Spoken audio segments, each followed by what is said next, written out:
Hey y'all, it's July 25th, 2024. Welcome to Twin Oaks Family Farm in rural southeast Ohio, USA. We've been waiting and waiting and waiting for the chicks to arrive. We had a hatch date for July 24th, 2024 for 425 Cornish rock cross meat chickens at Mount Healthy Hatchery around Cincinnati, Ohio. And the chicks are finally here. So we're gonna go in the barn, take a look at them, and I'll tell you the backstory on how the chicks got delayed and their transit got prolonged, but they made it here. So let's go take a look. Hope y'all are all doing well. It was kind of like being on pins and needles waiting on these chicks to get here. My family had got the barn ready Tuesday evening.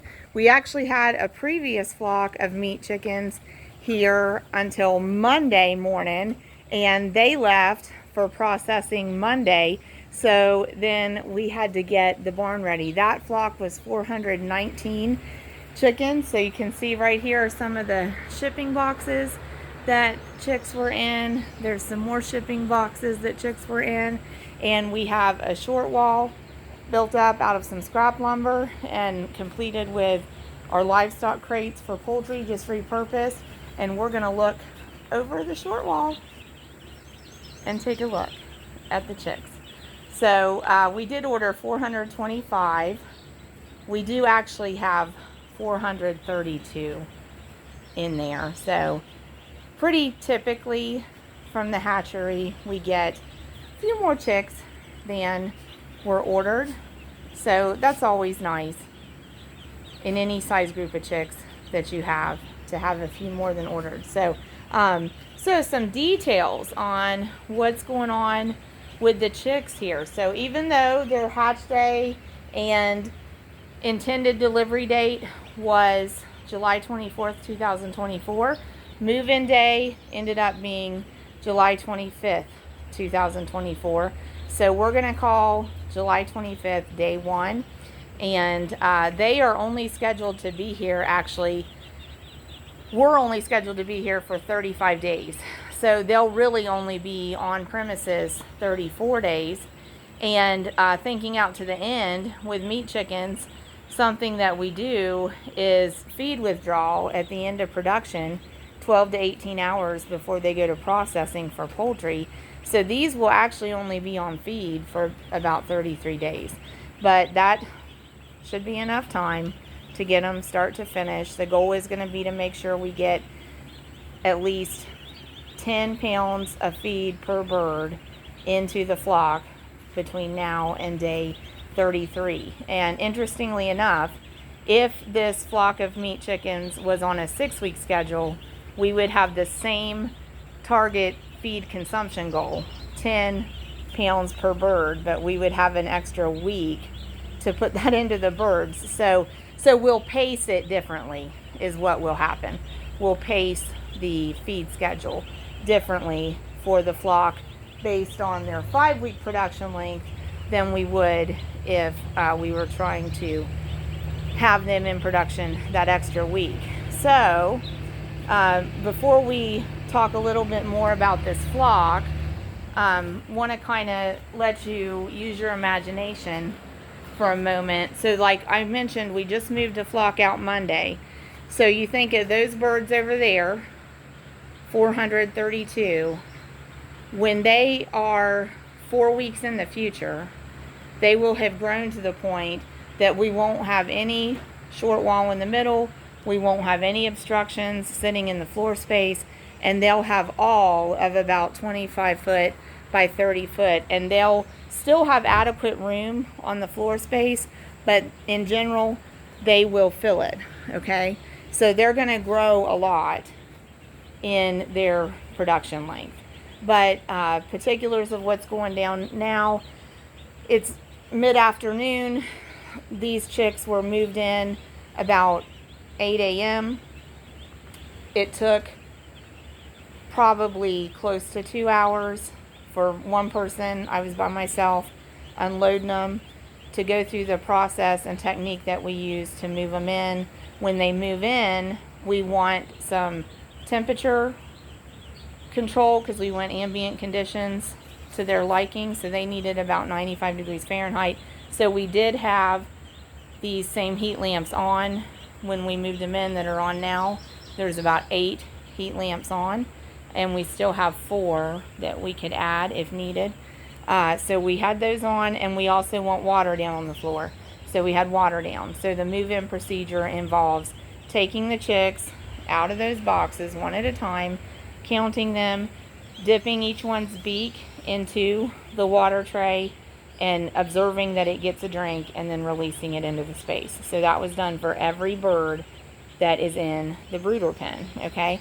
So we just had water down for them, and then I waited a couple of hours to really let the birds hydrate well before we put the feed in. And then I put all these feed trays in there, and they were hungry, and they went to the feed, and they've been eating. So they've consumed out of all of the feed trays, and then by this evening, we'll top those feed trays off. They've also been consuming water, so we'll also top off the water this evening to make sure everything is full for overnight. What we feed them is a 22% protein value, start to finish meat bird feed, complete nutrition. The one that we use is produced by Kalmbach Feed, and it's out of Ohio. So it's a good feed company, reputable feed company, and we feel very confident about the product that we get from them.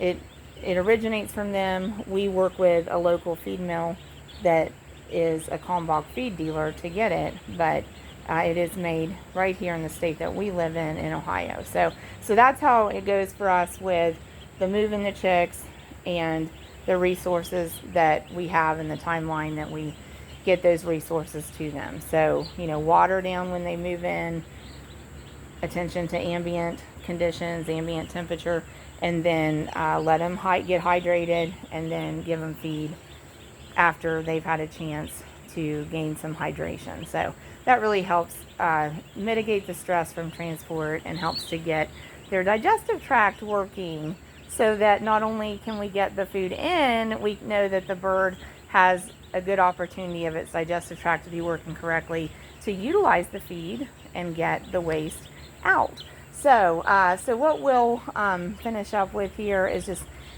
letting you have the backstory on what happened with this flock. To our knowledge, we haven't had this happen before. There have been instances, I think there have been instances where we had a hatch day scheduled and we didn't get the birds to the next day, but we knew that from the hatchery. For some reason, the shipping them out was delayed a day from the hatchery because of hatching times. But in this case, these birds had actually shipped about 5:30 in the morning from Cincinnati, Ohio, routed to Columbus, Ohio.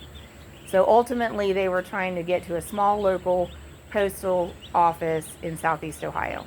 So they started in Southwest Ohio. So 5:37 on July 24th, which is the intended move-in day for us here on the farm. 5:30 in the morning, they were shipped from Cincinnati, routed to Columbus. And so apparently they were tracked at Columbus around 7:30 in the morning, and they were routed to a post office in Athens, Ohio. And then our understanding was that they would continue on from Athens the same day to a post office about 25 miles from us, but that did not happen. When the chicks made it to Athens, they stayed in Athens and stayed there the rest of July 24th, and then actually stayed there overnight. So we didn't get them here until first thing morning of July 25th. So from what we could tell, we knew that they had been in the shipping situation since about 5:30 the morning of July 24th, and we got to move them in and unpack them about 8 a.m. the morning of July 25th. So that's a lot. In my opinion, that's a lot for little chicks to go through, but they They really are doing well. That part of it is out of our control. It's out of our hands as far as the shipping and the routing and that timeline. But just really grateful to have them on farm, moved in and looking good, and hoping that that shipping delay and that prolonged transit situation doesn't cause an impact like between day 21 and day 35 that is negative. So we're going to hope for the best. We're going to do our best taking care of them, and we're going to hope for the best in their ability to thrive. And the goal here is to make great chicken, to make real good chicken. So thanks for joining us. We really appreciate it. Appreciate your time and effort to watch our channel, to watch our videos on our channel. We'll hope you'll join us again. We are going to do video on these chicks most days of the week. Continue to upload it, continue to show the process of raising them from start to finish for poultry production, and we hope that you'll join in. We hope that you'll see how the process is done here, and it's a great opportunity to see an attempt at finishing them on a 5-week production schedule. So our typical production schedule is closer to 6 weeks. That's what we usually use, but this year we have some of the flocks set up for 5 weeks. So we're seeing how that works out basically. But it's always cute to see the chicks when they're this size and when they have all that yellow downy fluff. So you're getting a good look at the start phase for Cornish rock cross meat chickens for meat production.